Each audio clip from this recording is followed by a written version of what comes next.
Well, howdy, howdy, howdy, nearly senior citizen here. Greetings, boys and girls, and welcome to this another brand new day. It is Friday morning, yay, and I am so tired. 4 o'clock in the morning, wide awake, because I woke up with a gut ache, and came downstairs to take care of it, and things were oh so joyous. And so by the time I got back upstairs, I was wide awake. So almost 5 o'clock by that point. So I've been up for a very long time. It's 7 a.m. Yay! Oh joy! Life is life. No hamsters, unfortunately. Little Dr. Snurf over here is sleeping inside. Well, he doesn't sleep in. I've got a little cardboard box. Walmart sells these fruit pies, and they actually look like a little pie. They come in a little pie tin, and they're a circular fruit. It's just a Danish, but it's in the shape of a pie. It looks like an actual pie. And I have one of those boxes because they're just 50 cents, so I buy them occasionally when I'm there if I have the cash. 50 cents, you'd think, hey, that's not hard to find. Oh, yes, it is. But he's got one of those where they have a circular opening at the top so that you can see the product inside, and it's covered in plastic. Peel the plastic off, and then you flip it upside down, and then it's a nice, drop down hatch on top of a burrow. And so he goes inside and under doesn't have to have bedding on top of him because the cardboard box is on top of him. Excuse me. So he's sleeping underneath this little pie box, and little Gojira is asleep in her mason jar. So my apologies, no hamsters, just all the various, get my hands correct here, all the various plush hamsters we'll have to look at here. So thank you very, very much. And if they weren't asleep, I'd wake them up, but they are asleep. It's a good thing. And of course, my cat has been driving me crazy from the very moment I get in here, because even though, of course, I feed her every morning without fail at 7 a.m., from the very moment I walk in here, of course, it's make a movement, and she dashes over toward the food thing and goes, "Mer?" And I was like, no, and then just bugging me for food, every move. So it's been a fun hour and a half. Oh, joy. My back is such a mess, too. I'm trying to get my chair so that it points straight at the webcam, but when things are straight, my back is really complaining. And when my back says it's straight, my chair is like at an angle pointing that direction with my upper body pointing this direction. Scoliosis for the win. That's just part of it. Oh, luckily it's just minor scoliosis where my vertebrae on here in the thoracic vertebrae, they're all twisted and turned this way, so they're still in line. It's just instead of being nice and straight, they're, and then so there's the twist. It brings this shoulder forward, which is so special that if I actually pull my arm back to where it's supposed to be so that it's equal with this side, it actually blocks and cuts off one of the arteries that feeds blood into my arm. So if I do pull my back to where it's supposed to be because of my scoliosis pushing things forward and this part of my body not opening up as much as it should and should have, it'll occlude the artery. Yay! So it always has to push forward to some degree. Joyous. That's why I can't lean flat against walls, because it pushes forward, my shoulder blade on my left side is flat. On this side, it goes and pokes outward. So I can't lean flat against the wall. I'm flat and big old spike shoving against the wall on that side. Happy days. Hey, we all have skeletal issues, skeletal problems, and I'm not special. I got a minor, as I've said. Oh boy, I mean, it's caused me no ends of problems, and if it hadn't been for that, maybe I would have been okay working as a nurse's aide longer than 15 years, instead of being literally broken from it. But gosh, there are people there's Lexmar66. Well, hokey smokes, he's going to be having surgery for his scoliosis. He's got it bad. It's so I can't I mean, I can complain. I'm a human being. Whether or not it's going to help or not, or make me look bad or not, is a different matter. But I can't really complain because hokey smokes. I mean, mine just causes me problems like when I'm walking. By the time I get back, oh, my ear is itchy now. By the time I get back, oh my God, this part of my body, just my lower back, it's bad. But at least I can do it. There's some people that can't even make like the 3 and 4 mile walk. So just be happy with what you have, but always push. Always push. Always try harder, because comfort is stagnation and stagnation is death. And it's true too. Past that, not a whole lot has happened. I didn't do a ton last night, so really today's going to be a very short vlog, I think. But I did not go walkies. Right now I'm still doing every other night walkies up to Walmart and back, because even though it doesn't seem to inflame my nerves right now and re-cause my restless leg to come re-flaring back, at least right now, I don't want to push it and then find out that, yeah, doing that every night, that inflames your nerves. So I'm going to start 6 mile walkies and then in-town walkies. But for right now, every other night. Right now, I'm doing the 6 mile walkies, and then last night I just stayed in. So intermittent exercise is a good thing, but that might be too intermittent. I want to keep my heart happy and healthy and my circulatory system good, and it might be that I got to push harder, and well, I bet I do. You always have to push. Get out of your comfort zone. So yeah, I got to get back into doing the every other day thing with the 6 mile, and then doing the the in-between walks. So that'll be good. Very good thing. Thumbs up for that. So past that, really, nothing's been going on. I've made some phone calls. I still have to make others. I mean, I'm making progress. I've actually made progress. My therapist thinks I'm doing great because I had an online session with him yesterday. He says even just, compared to the way I was to the way I am now, it is amazing. I have made very good progress. That I am doing what I have to do at the speed that I have to do it. It may not be at the speed that the rest of the world would like, but I'm where I have to be right now for me. And I'm pushing through my stuff. I'm doing things one at a time, because that's all I can process right now. Hopefully I'll be able to get back into doing the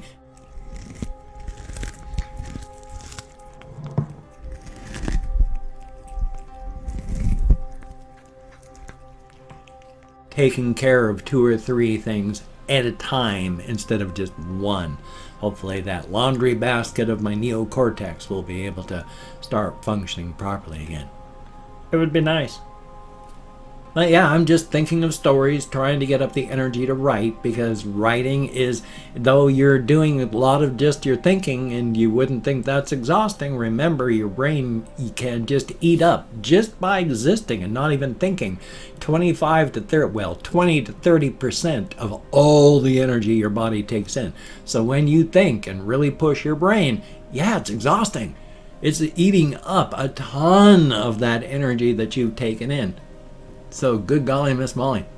And so when my batteries are like at 5%, when it's like I finally have time to write, I don't really have the energy to write.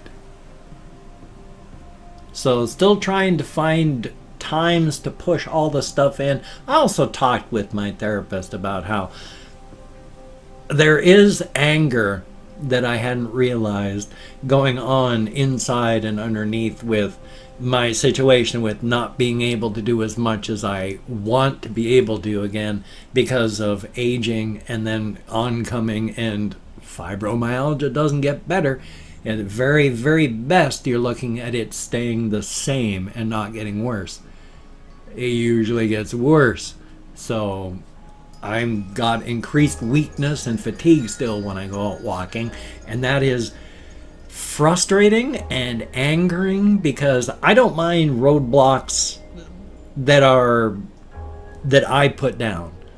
But when the world puts down roadblocks and I decide that it's a roadblock, well, if the road, my sincere apologies, when the world puts down speed bumps, I've always decided whether or not that's a roadblock or not.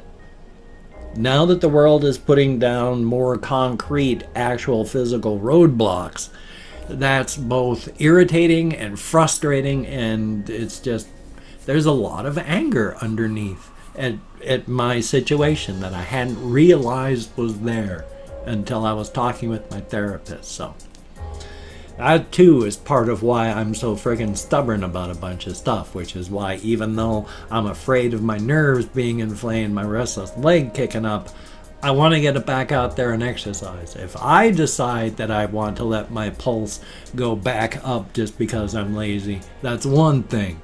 If the world says, you can't do this, and so my pulse is going up, that's a roadblock that is causing anger and frustration. So, if you can see what I'm trying to say there, hopefully. I'm sometimes, especially when I've been awake for 2 hours after being up at 4 o'clock in the morning, not the best at trying to articulate what's going on inside of my head. I'm making an effort. All I can do is hope that I got halfway close.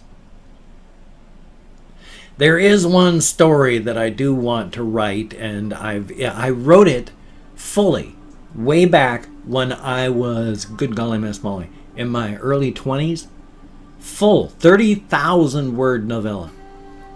It's written in an old APA, so the only physical copies of it are like on Ditto or Mimeograph or Xerox, well, photocopied, and then they're in APAs, if they exist anymore, in somebody's garage or basement. But it was a good story, even though there was a lot of really goofy stuff, because at one point, I was writing it for a writing class. And you had to give a summary and synopsis so that people would know what was going on. And so I'd say just things like, well, in the last, the last chapter, some insane plot device caused this to happen. And I was like, well, yeah, there was an insane plot device. So I need to make it a little bit more normal and not poking as much fun at itself, because I'm incredibly self-aware in everything I do, and I'm incredibly self-sabotaging because of that, because I'm self-aware, I can't help poking fun at situations and myself, which defeats the message that I'm trying to make. I mean, the edits that I put onto my video is the thing. I do those usually to break up, and sometimes just I go, wow, if I do that here, that's gonna knock apart my message. Let's do it. So I try to subvert expectations in ways that are sometimes not beneficial. So I gotta try and tone that part down in the story and see if I can get the rest of the happy, joy, and fun stuff up. This one is big on death as humor.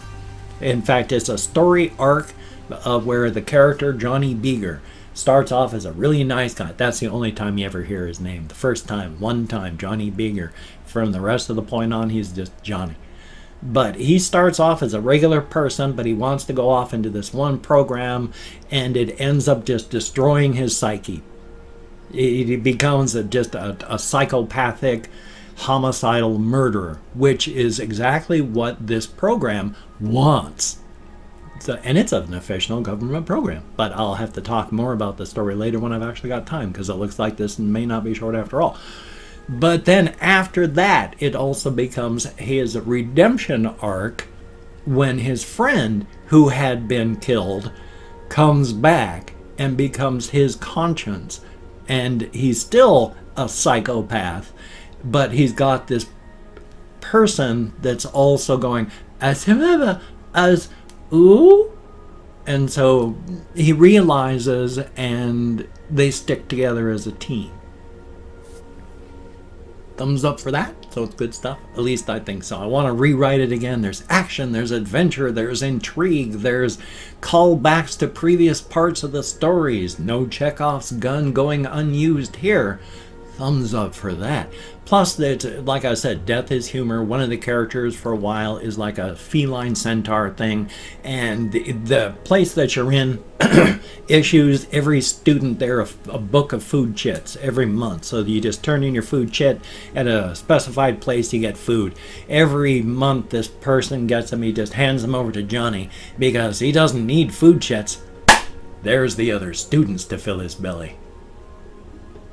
So it's very fun and very pleasant. And hey, well, and that part is encouraged too, because if you're lax enough that you can be eaten by one of your fellow students, then that's the kind of person they're trying to weed out of the program. And I've opened up 24 hours worth of comments in my community tab. I'm going to go through and thank 20 to 25 people for having left me a comment. I'm not reading the comments right now. I'm going to read them later. Right now, I'm just thanking you for having left a comment. If I mispronounce the username, I'm very sorry. I'm an American English speaker. We're just not good at that. And even though I count American Sign Language, I still get lost because of my fibro and depression. So I try my best to make it a range of 20 to 25. So, excuse me. Brian Schloff, greatly appreciated. Kelly Mims, thumbs up. Kathy Kitcat, greatly appreciated. OP_Raj, greatly appreciated. Bianca Rosales, greatly appreciated. Captain Spoons X, another unpleasant person. Perono? Ooh, I'm nowhere close, but thank you. Russian Timing, thumbs up and thank you. Eli Denton, greatly appreciated. Generic Name 987, thumbs up and thank you very much. I like the name, even though it's very generic. Alfonso Jackson, thumbs up and thank you. Psycho Rudy, thumbs up, greatly appreciated. Chrissy Julian, thumbs up and thank you very much. Francisco Chico, greatly appreciated. Adrian Bryan, thumbs up. Viola Mancini, greatly appreciated. Jesus Flowers, I still like that name a lot, and I'm hoping it's not that diazepam, but it probably is, in which case I won't take it. Benzo, that's what I meant. Akshisahu, boy, I hope I'm close, but I bet I'm not. Thank you very much. Audrey Schultz, greatly appreciated. Dane Zine, thank you very, very much. Tony Bennett, greatly appreciated. Chris with an apostrophe, thumbs up and thank you. Mies Bullsink, greatly appreciated. Rare Spicy Memes, thumbs up and thank you. And last but not least, Pandora NYC1, thank you all so very much. Excuse me. Greatly appreciated to get me out of my head, into the world, dealing with real people, and that's a very good thing. Thank you very much. And hey, if you can check out my various links, I have Twitter, Facebook, GoFundMe, Patreon.com, NearlySeniorCitizen.com. If you could donate to my GoFundMe campaign or become a Patreon.com patron like one of these beautiful and awesome people, that would be beautiful and awesome. But if you cannot donate or you simply do not donate, I take all good wishes and I deposit them in the bank of my heart where I draw interest, so thank you very much. And if you could toss me a like, I do appreciate all the positive validation I get from my existence, definitely a thumbs up. And if you could subscribe to the channel, that would be very cool, greatly appreciated. I would understand if you did not wish to. I mean, you don't know how many people still freak out about this, about my wearing chokers. The weird thing is when I get comments like, now that since you've never addressed why you're wearing a choker now, it's like, I talk about these things all the time in videos, so I don't know. But anyway, thank you all so very much. If you could check out my Amazon wish list, only for, at the very least, because of cat food that's on there. I don't have enough cat food nor money to buy cat food to last the rest of the month. So I've got a box of Amazon, box of cat food on the Amazon wish list, along with a bunch of other junk. So if you could check it out, that would be awesome. I don't feel entitled. Please don't feel obligated. But if you could help, that would be very cool. I don't mind not eating myself, but my cats and my hamsters don't need to be punished just because I'm poor. So if you could help, that would be awesome. But again, do not feel obligated. Please don't. And I got this video, in case you didn't notice. I got a video I need to edit and render. I have another video I have to record and then edit and render. I have two walkies videos. It is cold and windy and it's probably going to rain today. As soon as I opened up that window, the temperature just dropped. We've had a few nice warm days. The rest have just been cold and windy and damp. Thumbs up. That's the way I like it. I don't like the heat. It's icky. So you take care. Have a great day today. I will see you on the flip side, my friend, and that is a very good thing. Am I going to be able to stretch this to exactly 20 seconds, and should I?